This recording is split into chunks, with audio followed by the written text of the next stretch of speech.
네, 우리 이민교회는 보통 한국의 10명을 우리 이민교회 1명으로 잡습니다. 그래서 오늘 우리가 70-80명 성가대가 찬양하는 것을 지금 함께 들으셨습니다. 실제로 70-80명 성가대만큼 파워풀하게 찬양을 하셨습니다. 은혜 받았습니다. 자, 오늘 장로님이 읽어주신 이 말씀 가지고 함께 은혜 받기를 원합니다. 다니엘과 세 친구들이 바벨론의 포로로 잡혀갔습니다. 그들은 거기에서 우리식으로 표현하자면 이민 생활을 했습니다.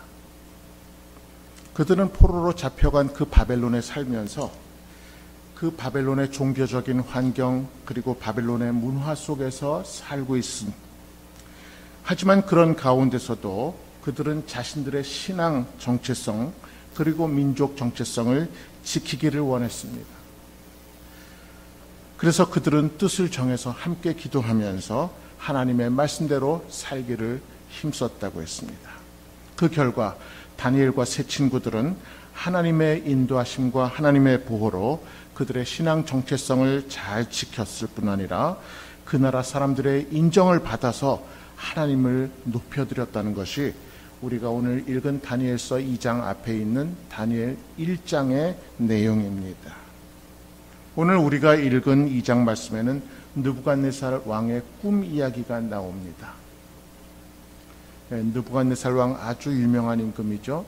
여러분들이 다 들어보셨을 그 베르디라는 사람의 오페라 나부코라는 데 보면은 내 마음아 황금빛 날개를 타고 언덕 위에 날아가 앉아라, 그 히브리 포로들이 부르는 노래가 나옵니다. 그 나부코 왕이 느부갓네살 왕을 말하는 것이죠. 그래서 우리가 알게 모르게 많이 그 사람에 대해서 듣고 있습니다. 자, 이 느부갓네살 왕의 꿈 이야기가 나오던 때는 그가 통치를 시작한 지 2해째 되든 2년째 되든 해입니다. 비록 즉위한 지 얼마 되지 않았지만 이때까지 이 젊은 왕이 이룬 성취가 아주 대단했습니다. 그리고 마치 옛날 미국의 케네디 대통령 때처럼 그 바벨론의 앞날이 굉장히 밝아 보였습니다. 그런데 이 느부갓네살 왕이 꿈을 꾸었습니다. 매우 심각하고 충격적인 내용이었습니다. 그런데 문제는 잠에서 깨어났는데도 그 꿈의 내용이 도무지 생각이 나지 않는다는 것이었습니다. 심각하고 굉장히 충격적이라는 것. 그래서 그것을 빨리 알아차리고 그 꿈을 해석해서 대책을 세워야 되겠다. 그런 느낌은 기억이 나는데 꿈의 내용이 전혀 기억이 나지 않으니까 개운치 못하고 아주 뭔가 불안한 이 기분 우리가 느낄 수 있죠? 여러분, 평범한 우리 같은 사람들은, 평범한 보통 국민들은 하루 벌어서 하루 땀 흘리고 하루 먹고 밤이 되면 단잠에 듭니다. 그러나 무력으로 그 큰 나라를 쟁취했던 옛날 대제국의 임금들은 겉으로는 화려할지 모르지만 속으로는 자기도 언젠가 무력으로 그렇게 다시 보복을 당해서 쫓겨날지도 모른다. 또 자기 제국의 앞날은 어떻게 될까 하는 그런 것들을 고민하면서 불안하게 하루하루 살았을 것입니다. 그래서 항상 호위병을 옆에다 두고 살고 자기 밑에서 자기를 돕는 충실한 신하들까지도 서로 경계하면서 서로 충성 경쟁을 하게 하면서 그렇게 불안해서 아무도 믿지 못하고 외롭게 살았을 것입니다. 그런데 자신이 꾼 악몽을 다시 생각해내려고 아무리 해도 기억이 나지를 않아서 느부갓네살 왕이 고민하고 또 번민했다고 했습니다. 그래서 왕은 온 나라의 전문가들을 다 궁에 불러 모았습니다. 그리고는 말했습니다. 여봐라, 내가 지금 꿈을 꾸었는데 그 꾼 꿈이 무엇인지 모르겠다. 너희들은 그 꿈이 무엇인지 전문가들이고 또 평소 내 얼굴만 봐도, 내 표정만 봐도 내 속을 다 알고 있는 사람들이니까 내가 무슨 꿈을 꾸었는지, 그리고 그것은 어떤 뜻인지를 해석해 보아라, 이렇게 명령을 했습니다. 여러분, 우리가 세계사 공부를 할 것도 없이 바벨로니아는 당시의 세계 최강대국이었기 때문에 요새식으로 표현하자면 아주 많은 풍부한 인재 풀을 가지고 있었습니다. 수많은 전문가들이 온 세상의 모든 분야에 대한 방대한 정보와 지식과 자료들을 가지고 있었고, 그 정보들을 해석할 수 있는 지혜를 갖추고 있었습니다. 왕에게는 이렇게 좋은 전문가 참모들만 있었던 것이 아닙니다. 또 많은 신하들이 행정에 아주 능통해서 그런 정보와 판단들을 반영해서 어떤 위험이 닥쳐도 거기에 즉각적으로 대비하고 필요한 대책들을 효과적이고 즉각적으로 취할 수 있었습니다. 본문 2절에 보니까 박수와 술객과 점장이, 그리고 갈대아 술사, 이런 사람들이 왕 앞에 모였다고 했습니다. 우리가 지금 이것을 읽으면서 오늘식으로 생각을 하니까 웬 점쟁이 무당들이 모였구나, 그러니까는 알 수가 없지, 이렇게 우리가 생각을 할 수도 있겠지만, 요즘 말로 바꾼다면 이 사람들은 당대 최고의 석학들이었습니다.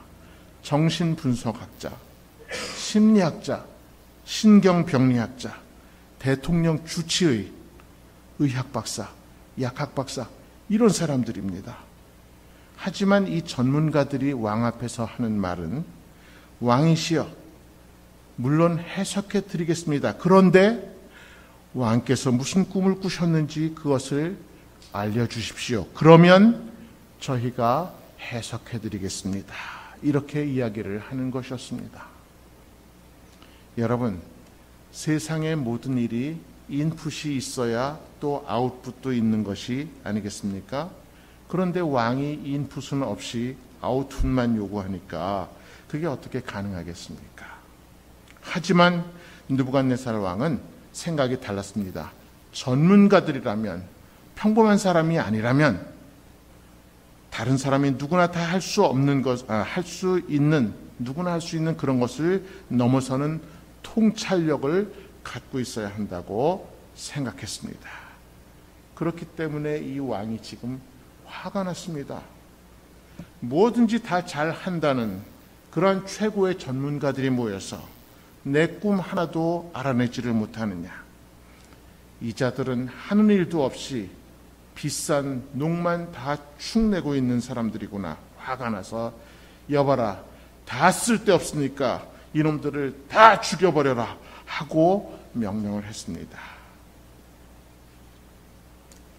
여러분, 우리가 사회생활을 하다가 보면 인간관계의 어려움을 만나게 되는 경우가 아주 많이 있습니다. 특히 내게 강력한 권한을 행사할 수 있는 그런 권한을 가지고 있는 내 보스, 상사가 비합리적이고 비상식적일 때 특히 어렵습니다. 사회생활 어려운 게 비단 보스만 그렇겠습니까? 여러분, 비즈니스 하시는 분들, 부하 직원들이 상전보다 더 어려운 경우가 많죠. 일 시키면서도 한마디 이렇게 하면 저 친구가 오해할까 생각해 보게 되고, 저렇게 하면 이게 또 혹시 내가 모르고 있는 법에 걸리는 거 아닐까, 참 많이 신경 쓰이잖아요. 그렇죠? 윗사람이든 아랫사람이든 서로 합리적으로 솔직하게 의사소통하고 서로 경청해주고 하면 좋은데, 상대가 자기 의견만 고집하고 자기 생각만 하고 그러면서 자기에게 주어진 권한을 행사하겠다 이러면 화가 납니다. 서로 어긋납니다. 뭘 원하는지를 분명하게 말해야지 알아듣고 그대로 해줄 수가 있잖아요. 그런데 상사가, 이거 보세요, 나하고 같이 일한 게 당신 도대체 몇 년째인데 그거 하나 파악을 못합니까? 나를 그렇게 몰라요? 이렇게 약을 올린다든지, 내가 원하는 게 뭔지 다 아시죠? 알아서 잘 해놓으시리라 믿습니다. 이러고 딱 나가버리면 참 난감하고 웃는 얼굴에 침도 못 뱉고 속에서 부글부글 화가 납니다. 안 그렇습니까? 그런데 여러분, 느부갓네살 왕이 지금 굉장히 화가 났습니다. 느부갓네살 왕이 자기는 몰랐던 게 지금 있었던 것 같은데, 이 성경 말씀을 읽으면서 보니까 사람은 사랑하기 위해서 있는 대상이고 물건, 사물은 사용하기 위해서 있는 건데, 느부갓네살 왕은 지금 물건 또 이 나라는 사랑하면서 자기 밑에 있는 신하들, 사람은 사용하려고 했기 때문에 여기서 갈등이 지금 일어나고 있는 것입니다. 자, 아무튼 느부갓네살 왕이 지금 화가 단단히 났습니다. 그래서 궁중의 전문가들, 그리고 나라 안에 쓸모없는 지식인들 다 죽이라고 명령했습니다. 그 가운데는 다니엘과 그 세 친구들도 있었습니다. 자, 난리가 났습니다. 왕이 인자하게 웃고 가만히 지켜보기만 해도 우리들은 그 앞에 가면 벌벌 떨리고 어렵고 생각이 다 나지 않을 지경인데, 왕이 화가 났으니까 전국이 지금 난리가 났습니다. 왕의 명령을 받고 지금 근위대장이 나갔습니다. 요즘으로 말하자면 청와대 경호실장쯤 되겠죠.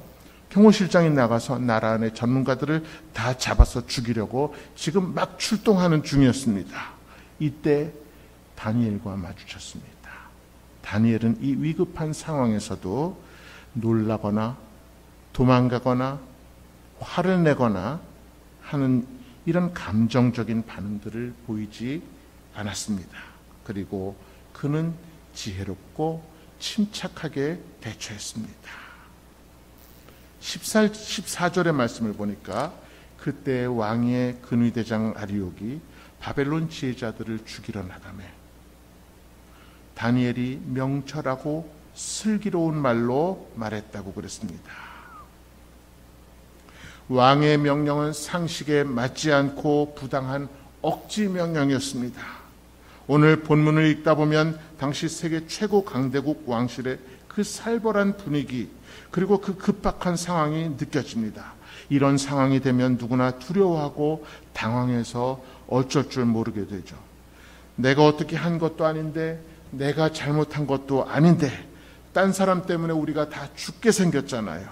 누구나 두려워하다가 당황하다가 이게 누구 탓인가 생각하면서 원망하다가 내가 왜 죽어야 되지 분노하다가 끝내는 운명인가 보다 체념하고 포기하게 됩니다. 그러나 다니엘은 이 순간에 하나님만이 주실 수 있는 지혜로 신중하고 조심스럽게, 슬기롭고도 총명하게, 그리고 조용하게 대처했습니다. 여러분, 이때 다니엘은 아직 왕궁에 발탁돼서 일하기 전이었습니다. 그러니까 젊다기보다도 어린 나이였습니다. 그런데 이 어린 다니엘이 어쩌면 그렇게 침착하게, 차분하게, 신중하면서도 신속하게 문제에 접근했습니다. 당황하거나 원망하거나 주변에서 왕을 비난하거나 하고 있지만은 않았습니다. 지금 왕의 전권을 위임받아서 사람들을 죽이러 나가는 왕의 경호대장을 붙들고 슬기롭고 총명하게 상황을 파악했습니다. 그리고는 왕 앞에 담대하게 나가서 말했습니다. 왕이시여, 시간을 주시면 내가 그 해석을 왕께 알려드리겠습니다. 이렇게 말했습니다. 여러분, 제가 과거에 이제 대통령 취임식 같은 거 하고 그러면, 아니면은 광복절 경축식 하고 그러면 합창단원으로, 아니면은 경축 그 가를 부르는 그 합창단을 지휘하러 대통령 앞에 한 서너 번 나갔었습니다. 그런데 여러분, 대통령 앞에 나가면 나타나기 몇 시간 전부터, 아니 저녁 7시에 나타나는데 아침 7시에부터 가가지고 비표 달고 들어가서 왕이 나타나기 전서부터, 대통령이 나타나기 전서부터 전부 긴장해서 화장실 가는 거 하나도 중앙정보부 직원들의 통제 받아가면서 그렇게 오래도록 있어야 하고, 그 대통령이 오는 길목마다 교통이 통제되고 얼마나 요란하고 압도적이고 위험이 높습니까? 이 작은 나라의 대통령도 그런데 지금의 미국 대통령은 유도 아닌 그 당시 바벨론의 느부갓네살 왕 앞에서 다니엘은 어쩌면 그렇게 담대하게 행동할 수 있었을까요? 왜일까요? 여러분, 다니엘은 하나님 뜻에 따라 사는 사람이었습니다. 그는 하나님들의 뜻에 따라 살면서 하나님의 도우심을 매일매일 확신하고 순간순간 삶 속에서 하나님을 경험하고 있었기 때문에 이렇게 담대할 수 있었습니다. 온 우주 만물을 창조하시고 역사를 주관하시는 하나님 아버지, 그분이 이 모든 일을 다 알고 계시고 계획하시고 그 해결책도 가지고 계심을 확신했기 때문에, 그리고 그분이 나를 도와주실 것을 확신했기 때문에, 내 삶이 그분의 계획 속에 있는 것을 확신했기 때문에 시간을 달라고 자신 있게 담대하게 왕 앞에 말할 수 있었던 것입니다. 하나님의 지혜를 믿었기 때문에 지혜롭고 차분하게 대응할 수 있었던 것입니다. 그렇게 왕에게 우선 시간을 번 다음에 다니엘이 무엇을 했습니까? 18절 말씀을 보십니다. 하늘에 계신 하나님이 이 은밀한 일에 대하여 불쌍히 여기사 다니엘과 친구들이 바벨론의 다른 지혜자들과 함께 죽임을 당하지 않게 하시기를 그들로 하여금 구하게 하니라. 그렇습니다. 일단 시간을 번 다음에 그는 집으로 돌아가서 친구들을 불러 모았습니다. 오늘 이러이러한 일이 있었다 말해주고, 이 위기 상황을 타개하기 위해서 다 함께 기도하자 이렇게 말했습니다. 여러분, 오늘 말씀해 주시는 첫 번째 교훈입니다. 기도의 동지가 있어야 합니다. 다 같이 말씀해 보십시다. 기도의 동지들이 있어야 합니다. 기도의 동지들이 있어야 합니다. 네, 다니엘에게는 기도의 동지들이 있었습니다. 영적인 인맥이 있었습니다. 여러분, 인맥이라고 하면 우리는 보통 영향력 있는 사람, 돈 많은 사람, 많이 아는 사람, 내게 도움이 될 만한 그런 사람들을 떠올리지만 다니엘의 인맥은 그런 인맥이 아니었습니다. 어려운 일을 당했을 때 함께 나눌 수 있는, 기도하는 그런 기도의 인맥, 영적인 인맥이었습니다. 영적으로 깨어 있어서 함께 기도할 수 있는 그런 인맥이었습니다. 어려운 문제를 당했을 때 어쩔 줄 모르고 나 혼자서 아이고 저걸 어떻게 하지, 누구한테 도와달라고 그래야 되지 하고 발만 동동 구르고 있는 것이 아니라, 이런 일이 있으니까 기도해 달라고 그렇게 부탁할 수 있는, 내일처럼 알고 함께 기도해 줄 수 있는 동지들이 있었던 것입니다. 여러분, 어려운 일을 당할 때 기도해 달라고 부탁할 수 있는 그런 기도의 동지들 여러분에게 있습니까? 교회는 영적으로 한 배를 타고 있는 사람들의 모임입니다. 교회는 위로받으러 쉬러 나오는 그런 크루즈 유람선만은 아닙니다. 영적인 싸움을 함께 치르고 있는 항공모함입니다. 그래서 서로 영적으로 교감하고 교통해야 우리 앞에 닥쳐 있는 영적인 싸움들을 함께 이겨나갈 수 있습니다. 헤쳐나갈 수 있었습니다. 그래서 우리가 목요일마다 모여서 함께 한 목소리로 간절하게 기도하고 있는 것입니다. 여러분, 교회 안에 함께 눈물로 기도해 줄 수 있는 기도의 동지들을 가지고 계시리라 믿습니다마는, 혹시 없으시면 오늘부터 당장 그런 기도의 동지들을 꼭 만드시기 바랍니다. 목요일 기도 모임에 꼭 같이 참석하시기 바랍니다. 함께 나누시기 바랍니다.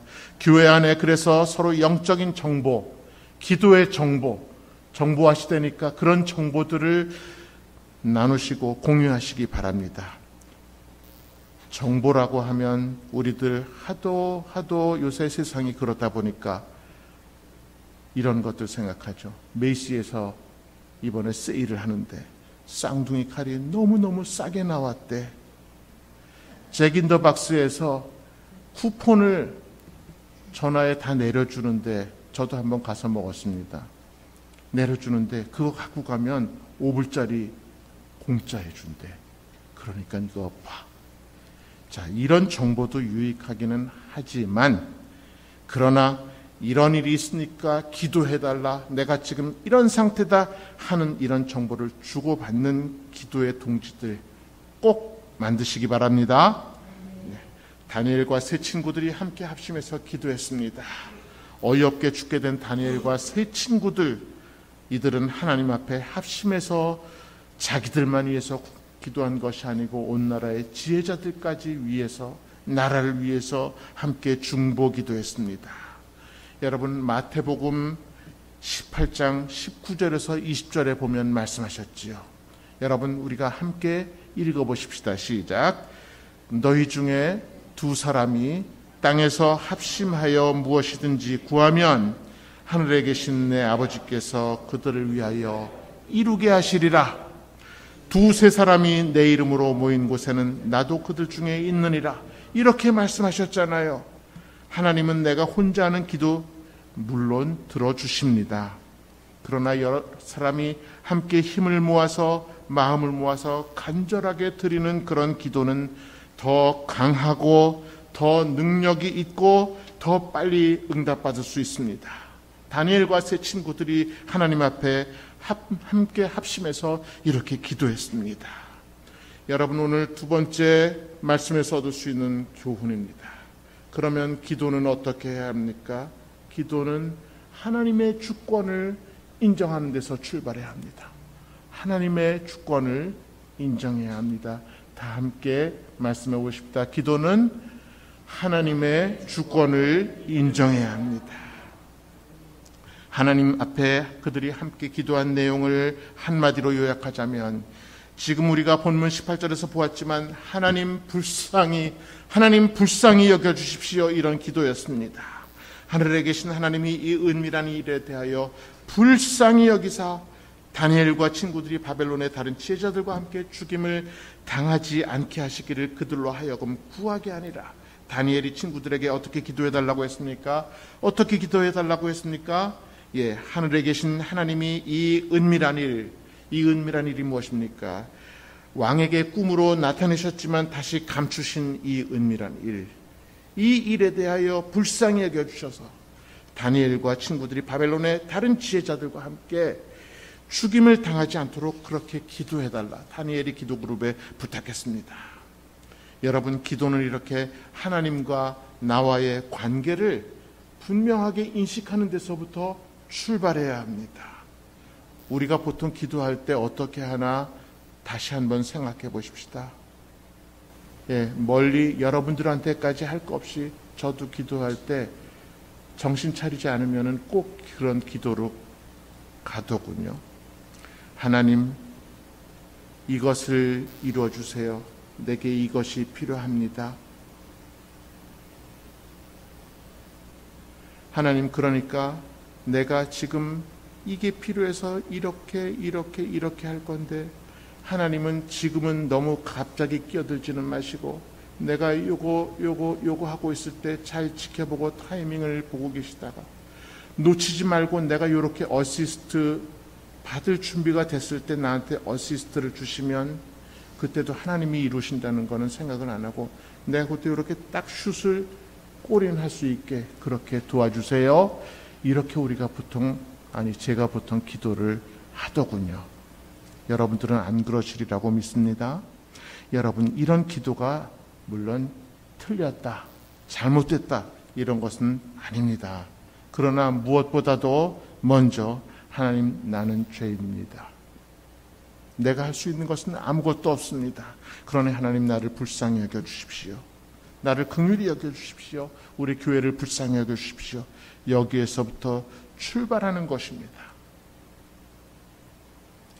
여러분, 나한테 누가 와서 부탁을 하는데 내가 이런 일이 있으니까 도와주십시오 하지 않고 내가 이런 일이 있습니다. 그래서 요게 필요한데 그거를 요런 타이밍에 요렇게 얼마를 지원해 주시고 지원을 하는데 간섭은 하시지 않고 이런 식으로 누가 와서 얘기한다고 해보세요. 그거 얼마나 피곤합니까?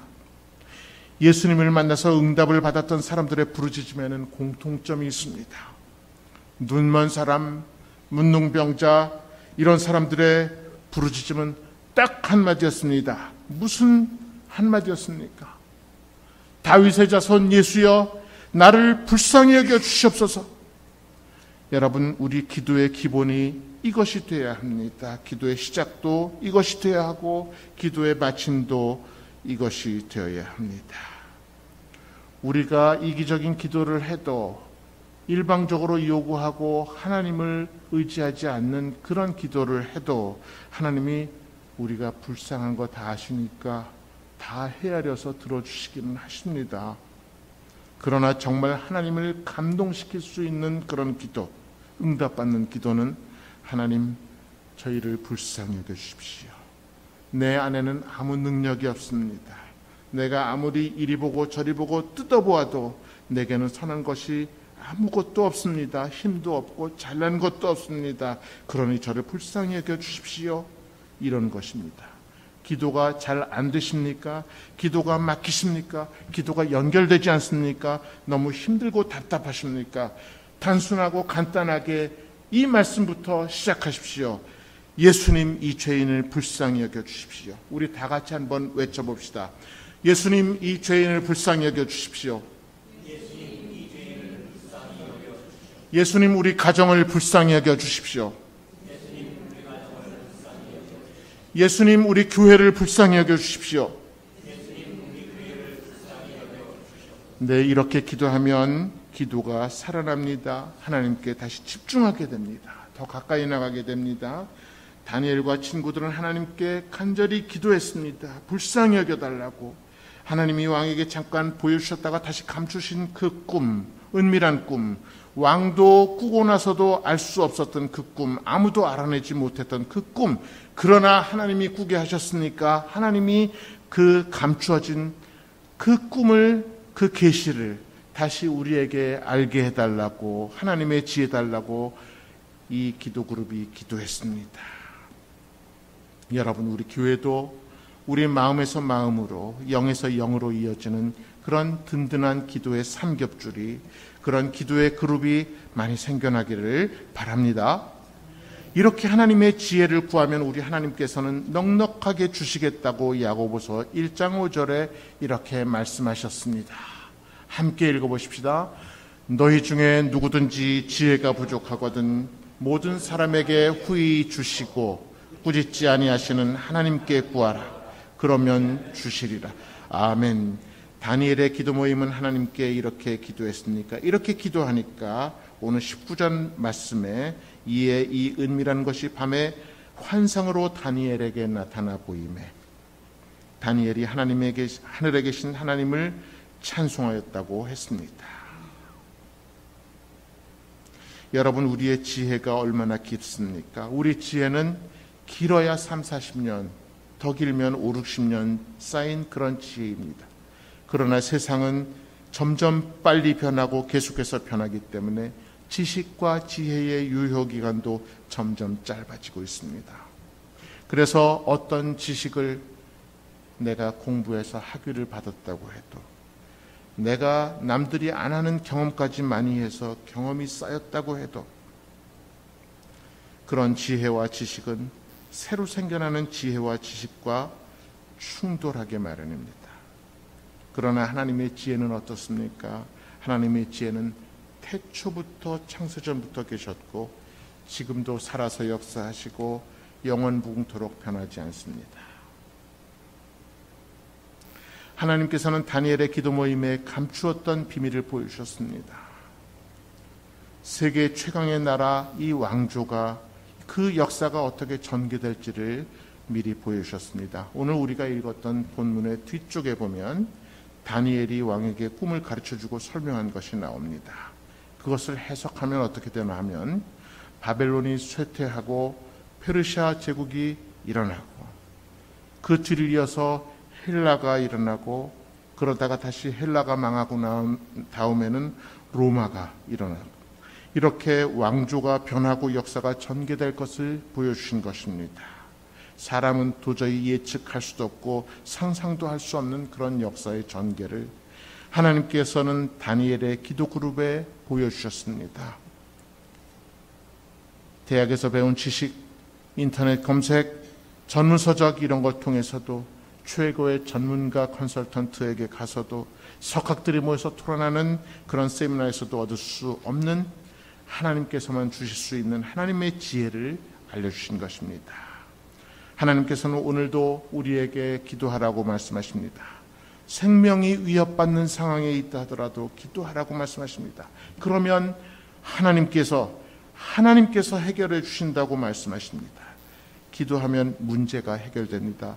여러분, 지금 다니엘이 어떤 상황에 있었습니까? 다니엘은 포로로 잡혀갔잖아요. 그리고 죽음의 위기에 처해 있잖아요. 그리고 또 사자굴에도 던져졌었잖아요. 친구들과 함께 그 뜨거운 풀무불에도 들어가잖아요.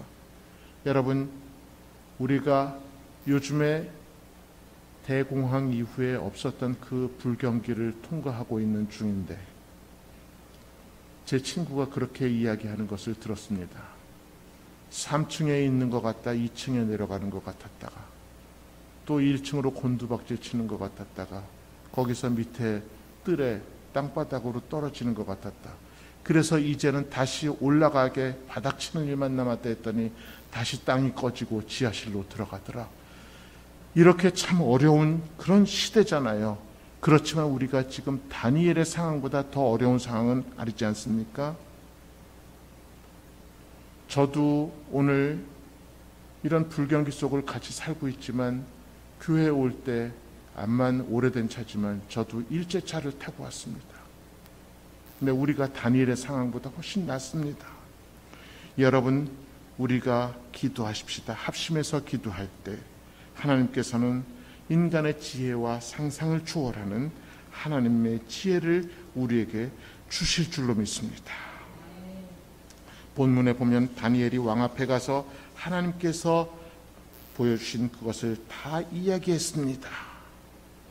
그렇게 했을 때, 하나님의 지혜로 말했을 때, 이 오만했던 왕이 어떻게 갑자기 변했는지가 나와 있습니다. 오늘 우리에게 주시는 마지막 세 번째 교훈입니다. 여러분, 함께 외쳐봅시다. 기도는 세상을 이깁니다. 기도는 세상을 이깁니다. 네, 오늘 읽은 본문 뒤에 쭉 내려가서 46절에 보니까 이렇게 기록되어 있습니다. 이에 느부갓네살 왕이 엎드려 다니엘에게 절하고 명하여 예물과 향품을 그에게 주게 하니라. 여러분, 기도하는 사람은 세상을 이깁니다. 세상이 그들을 감당치 못합니다. 세계 최강의 왕이 어린 다니엘 앞에 엎드렸습니다. 하나님의 지혜의 말씀을 듣고 나니 그렇게 오만하던 왕이 겸손해졌습니다. 하나님이 주신 그 다니엘의 영적인 권위에 굴복할 수밖에 없었습니다. 그리고 귀한 선물도 많이 주고 다니엘과 세 친구들을 중앙과 지방의 높은 자리에 세웠습니다. 그뿐만 아니라 더 중요한 것은 이 완악했던 느부갓네살 왕이 다니엘의 하나님만이 모든 신들 중에 신이시고 모든 왕의 주제가 되시는 것을 고백하는 것입니다. 놀랍지 않습니까? 여러분, 이것이 어떻게 가능했습니까?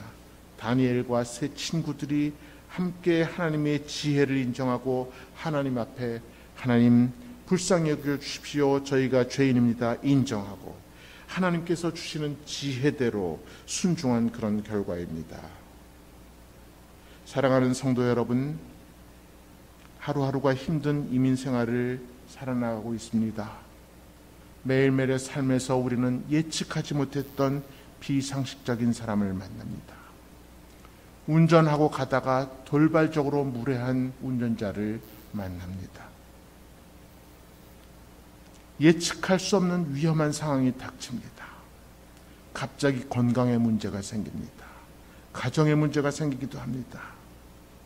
그럴수록 두려워하거나 당황하지 맙시다. 원망하거나 화내지도 맙시다. 그럴수록 하나님의 지혜를 구하면서 확신을 가지고 차분하게 대응합시다. 무엇보다 먼저 기도하십시다. 내 주변에 있는 영적인 동지들을 빨리 규합하십시다. 하나님 불쌍히 여겨 주십시오. 긍휼을 베풀어 주십시오. 이렇게 합심해서 기도하면 하나님께서는 당신의 지혜를 주시고 그 하나님의 지혜로 어려움을 극복하게 하실 것입니다. 그 지혜로 세상을 극복하고 세상에 선한 영향력을 끼치면서 세상 사람들을 변화시키고 주께로 인도하고 우리가 세상이 감당하지 못하는 그런 사람으로 하나님께 높이 세움을 받는 그런 다니엘의 기도 그룹과 같은 우리 교우들이 다 되시기를 축원합니다. 함께 기도하시겠습니다. 하나님 아버지, 살다가 종종 위기를 만날 때 당황하지 않고 기도하는 사람들이 되기를 원합니다. 기도의 동역자들과 함께 합심하여 기도하는 저희가 되기를 원합니다. 합심하여 기도할 때 하나님이 주시는 하나님의 지혜로 어려움을 극복하며 하나님이 주시는 지혜로 사람들을 변화시키며 하나님 주시는 지혜로 하나님의 큰 복을 누리는 저희들이 되게 하여 주시옵소서. 예수님 거룩하신 이름으로 간절히 기도합니다. 아멘.